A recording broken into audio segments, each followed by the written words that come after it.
చంద్రబాబు రైతు రుణమాఫీ చేశారా? డ్వాక్రా రుణాల బకాయి తీర్చారా? సూపర్ 6ను నమ్మొచ్చా అన్న సీఎం జగన్. భూములిచ్చేవాడినే కానీ లాక్కునేవాడిని కాను, మీ భూములపై మీకు సర్వ హక్కులు కల్పిస్తాం, బాబు దుష్ప్రచారం చేస్తున్నారన్న జగన్. మా రాష్ట్రానికి వచ్చి నన్ను బెదిరిస్తారా? రాజ్యాంగ మార్పు కోసం కమిషన్ వేశారన్న రేవంత్. 5ంటికి ప్రెస్ మీట్ పెడతానన్న సీఎం. చంద్రబాబుతో కుప్పం నష్టపోయింది, జగన్తోనే ఈ ప్రాంతానికి మేలు. భరత్ను గెలిపించాలన్న లక్ష్మీపార్వతి.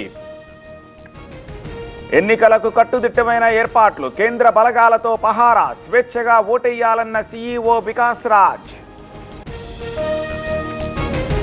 4000 పెన్షన్ అన్ని కులాలకు ఇవ్వాలి, క్యాస్ట్ ప్రాతిపదికన బడ్జెట్ కేటాయించాలి, కూటమి పార్టీలకు హరిరామజోగయ్య లేఖ.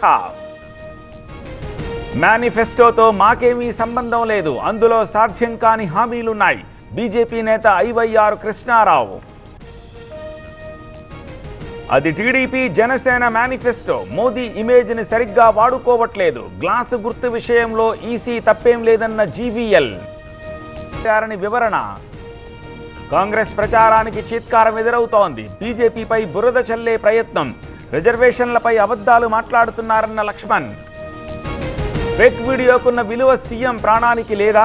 చంద్రబాబు జగన్ను చంపేస్తానన్నారు, అమిత్ షా మోదీ ఎందుకు స్పందించరన్న పోసాని. ఎన్టీఆర్కు భారతరత్న ఇవ్వాల్సిందే, ఇందుకోసం కాంగ్రెస్ కృషి చేస్తోందన్న పొంగులేటి. ఖమ్మం టీడీపీ ఆఫీసుకు వెళ్లిన మంత్రి. తెలంగాణలో మెజారిటీ సీట్లు బీజేపీవే, రేవంత్ కేసీఆర్ది తొండాట, చీప్ ట్రిక్స్ ప్లే చేస్తున్నారన్న కిషన్ రెడ్డి.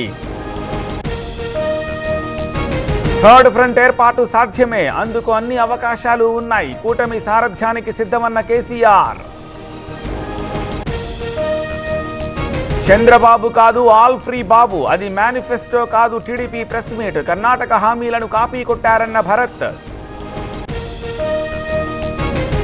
పులివెందులలో వైఎస్ భారతి ప్రచారం, ప్రతి ఒక్కరికి ఆత్మీయ పలకరింపు, సమస్యలు చెప్పుకుంటోన్న జనం. ఉమ్మడి తూర్పుగోదావరిలో పెన్షన్లు పంపిణీ, రాజానగరంలో అకౌంట్స్ లేని వారిపై ప్రత్యేక దృష్టి, ఇంటింటికి వెళుతోన్న పంచాయతీ సిబ్బంది. తెలుగు రాష్ట్రాల్లో పగపగలు, నిప్పులు కక్కుతోన్న భానుడు, బయటకు రావాలంటే భయం భయం. ఢిల్లీ స్కూళ్లకు బాంబు బెదిరింపులు, పాఠశాలలకు ఈమెయిల్స్, సెలవు ప్రకటించిన యాజమాన్యాలు. శ్రీనగర్లో పీడీపీ నిరసన, ఈసీ బీజేపీకి వంత పాడుతోందని ఆరోపణ, ఎన్నికల తేదీ మార్పుపై ఆందోళన. మహారాష్ట్ర ఆవిర్భావ దినోత్సవం, ఆకట్టుకున్న బలగాల పరేడ్, జెండా ఆవిష్కరించిన గవర్నర్. ఉత్తరాఖండ్ అడవుల్లో కార్చిచ్చు, విస్తరిస్తోన్న మంటలు, అదుపు చేసేందుకు తీవ్ర ప్రయత్నాలు.